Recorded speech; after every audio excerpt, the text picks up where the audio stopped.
গাজায় ইসরায়েলি বাহিনীর হামলায় আরও 91 ফিলিস্তিনি নিহত। ফিলিস্তিনি রাষ্ট্রকে আজ স্বীকৃতি দিতে পারে যুক্তরাজ্য। আজ রাতে নিউ ইয়র্ক যাচ্ছেন প্রধান উপদেষ্টা। অদৃশ্য শক্তি মাথাছাড়া দিয়ে উঠছে বলেছেন তারেক রহমান। ডাকসু জাকসুর প্রভাব জাতীয় নির্বাচনেও পড়বে বলেছেন জামাত আমির। এবং 16 বছরের দুঃশাসনের চিত্র থাকবে জুলাই স্মৃতি জাদুঘরে। ফিলিস্তিনের অবরুদ্ধ গাজা উপত্যকায় ইসরায়েলি বাহিনীর হামলায় একদিনে আরও 91 জন ফিলিস্তিনি নিহত হয়েছেন। এর মধ্যে শিফা হাসপাতালের পরিচালকের পরিবারের সদস্য ও গাজা সিটি থেকে পালানোর সময় প্রাণ হারানো 4 জন রয়েছেন। রোববার আল জাজিরা এক প্রতিবেদনে এ তথ্য জানিয়েছে। এদিকে ইসরায়েলি বাহিনী গাজা সিটি দখল করতে এবং এর জনসংখ্যাকে দক্ষিণে সরে যেতে বাধ্য করার জন্য তাদের উপর অব্যাহতভাবে বিমান ও স্থল আক্রমণ চালিয়ে যাচ্ছে। শনিবারের হামলায় আবাসিক ভবন, স্কুলে তৈরি আশ্রয় কেন্দ্র, বাস্তুচ্যুতদের তাঁবু এবং পালিয়ে আসা মানুষদের বহনকারী ট্রাককে নিশানা করা হয়। শুধু এসব হামলাতেই নিহত হয়েছেন কমপক্ষে 76 জন।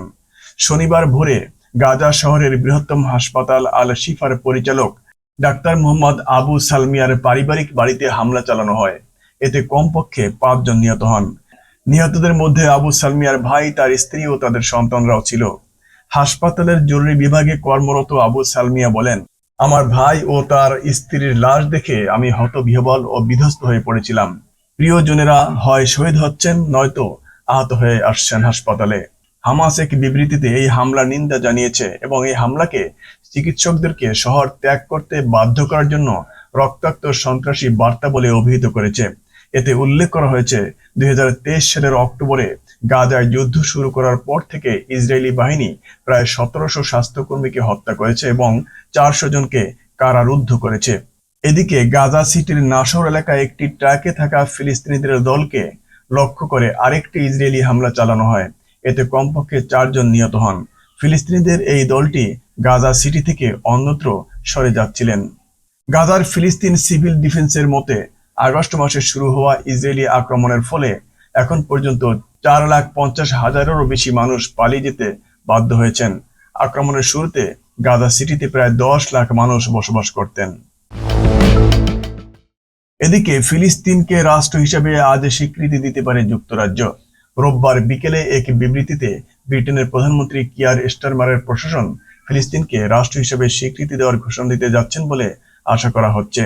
এই পদক্ষেপের পেছনে জুলাই মাসে প্রধানমন্ত্রীর দেওয়া সেই বক্তব্যই বড় ভূমিকা রাখছে, যেখানে তিনি বলেছিলেন, সেপ্টেম্বরের মধ্যে ইসরায়েল যুদ্ধবিরতিতে সম্মত না হলে এবং একটি টেকসই শান্তি চুক্তির মাধ্যমে দ্বিরাষ্ট্র সমাধানের প্রতিশ্রুতি না দিলে যুক্তরাজ্য তার অবস্থান পরিবর্তন করবে। ব্রিটেনের এই সিদ্ধান্ত দেশটির পররাষ্ট্র নীতিতে বড় ধরনের পরিবর্তন হিসেবে দেখা হচ্ছে। যুক্তরাজ্য ছাড়াও ফিলিস্তিনকে রাষ্ট্র হিসেবে স্বীকৃতি দেওয়ার ঘোষণা দিয়েছে ফ্রান্স, কানাডা, অস্ট্রেলিয়া, পর্তুগাল ও লুক্সেমবার্গ। সেই অনুযায়ী দেশগুলো প্রস্তুতি নিচ্ছে। এবার বাংলাদেশ প্রসঙ্গ। অন্তর্বর্তী সরকারের প্রধান উপদেষ্টা অধ্যাপক মোহাম্মদ ইউনূস জাতিসংঘ সাধারণ পরিষদের 80তম অধিবেশনে যোগ দিতে যুক্তরাষ্ট্র যাচ্ছেন। আজ রোববার রাতে নিউ ইয়র্কের উদ্দেশ্যে ঢাকা ত্যাগ করবেন তিনি। সফরসূচি অনুযায়ী প্রধান উপদেষ্টা আগামীকাল 22 সেপ্টেম্বর নিউ ইয়র্কে পৌঁছবেন এবং 26 সেপ্টেম্বর সাধারণ পরিষদের অধিবেশনে ভাষণ দিবেন। এরপর 2 অক্টোবর তার দেশে ফেরার কথা রয়েছে। প্রধান উপদেষ্টার সিনিয়র সহকারী প্রেস সচিব ফয়েজ আহমদ বিষয়টি নিশ্চিত করেছেন। সফরে প্রধান উপদেষ্টার সঙ্গে থাকছেন 4 জন রাজনৈতিক নেতা। বিএনপির মহাসচিব মির্জা ফখরুল ইসলাম আলমগীর, জামাত ইসলামীর নায়েবে আমির সৈয়দ আব্দুল্লাহ মোহাম্মদ তাহের, জাতীয় নাগরিক পার্টি এনসিপির সদস্য সচিব আখতার হোসেন এবং বিএনপির ভারপ্রাপ্ত চেয়ারম্যান তারেক রহমানের পররাষ্ট্র বিষয়ক উপদেষ্টা হুমায়ুন কবির। এর আগে পররাষ্ট্র উপদেষ্টা মোহাম্মদ তৌহিদ হোসেন সাংবাদিকদের জানিয়েছিলেন, প্রধান উপদেষ্টা বিগত 1 বছরে দেশের সংগঠিত সংস্কার এবং আসন্ন জাতীয় নির্বাচনের মাধ্যমে একটি সত্যিকারের গণতান্ত্রিক রাষ্ট্র ব্যবস্থা প্রতিষ্ঠার অঙ্গীকার বিশ্ব নেতাদের সামনে তুলে ধরবেন। এছাড়া আগামী 30 সেপ্টেম্বর তিনি জাতিসংঘ সাধারণ পরিষদের সভাপতির সভাপতিত্বে high level conference on the situation of Rohingya Muslim and other minorities in Myanmar শীর্ষক এক উচ্চ পর্যায়ের সভায়ও অংশ নেবেন। ডাকসু জাকসুর প্রভাব জাতীয় নির্বাচনেও পড়বে বলেছেন জামাত আমির। বাংলাদেশ জামাত ইসলামের আমির ডাক্তার শফিকুর রহমান বলেছেন, আল্লাহর খাস রহমতে ডাকসু ও জাকসু নির্বাচনে ইসলামী ছাত্র শিবির বিজয় লাভ করেছে। এই বিজয়ে অনেকেই অভিভূত হয়েছেন। এই নির্বাচনের প্রভাব আগামী জাতীয় নির্বাচনেও পড়বে ইনশাআল্লাহ। রাজধানীর মগবাজারে আল-ফালাহ মিলনায়তনে অনুষ্ঠিত বাংলাদেশ জামায়াত ইসলামীর কেন্দ্রীয় মহিলা বিভাগীয় মজলিসে শুরার অধিবেশনের শুরুতে প্রধান অতিথির বক্তব্যে তিনি এ কথা বলেন।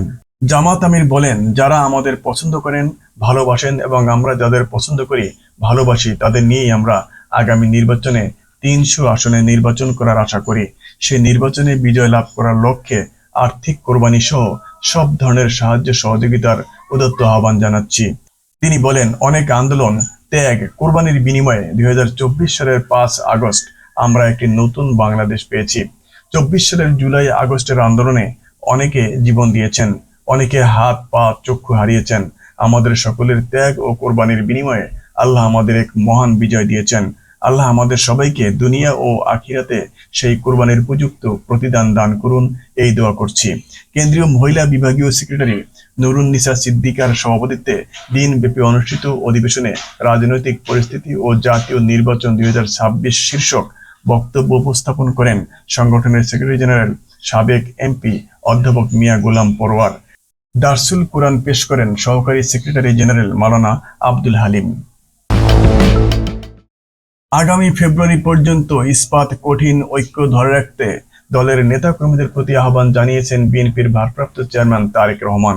তারেক রহমান বলেন, স্বৈরাচার পালিয়ে গেলেও একটি অদৃশ্য শক্তি ধীরে ধীরে মাথাচাড়া দিয়ে উঠছে। শনিবার কিশোরগঞ্জ জেলা বিএনপির ত্রিবার্ষিক সম্মেলনে ভার্চুয়ালি যুক্ত হয়ে তিনি একথা বলেন। বিএনপির ভারপ্রাপ্ত চেয়ারম্যান বলেন, যে কোনো মূল্যে বিএনপির নেতাকর্মীদের ঐক্যবদ্ধ থাকতে হবে।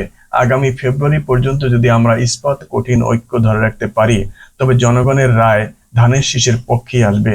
দলের নেতাকর্মীদের সতর্ক থাকার আহ্বান জানিয়ে তিনি বলেন, দলের নাম ব্যবহার করে কেউ যেন ব্যক্তি স্বার্থ হাসিল করতে না পারে বা জনগণের মধ্যে বিভ্রান্তি ছড়াতে না পারে, সেদিকে খেয়াল রাখতে হবে। তিনি বলেন, দেশের সংস্কার নিয়ে কারো সঙ্গে বিএনপির কোনো ভিন্ন মত বা আপত্তি নেই, তবে সরকার প্রতিষ্ঠিত হতে হবে জনগণের রায়ে। তিনি দৃঢ়তার সঙ্গে উচ্চারণ করেন, মানুষের অধিকার প্রতিষ্ঠা এবং দেশের উন্নয়নের জন্য বসে থাকার সময় নেই।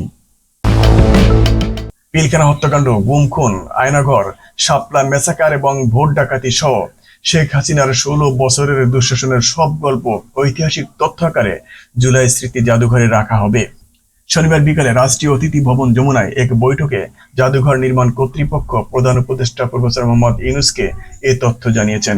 সংস্কৃতি বিষয়ক উপদেষ্টা মোস্তফা সরোয়ার ফারুকী প্রধান উপদেষ্টাকে জানান, ৩১ অক্টোবরের মধ্যে এই জাদুঘরের নির্মাণ কাজ শেষ হবে এবং নভেম্বরের প্রথম সপ্তাহে উদ্বোধন সম্ভব হবে বলে আশা করছেন।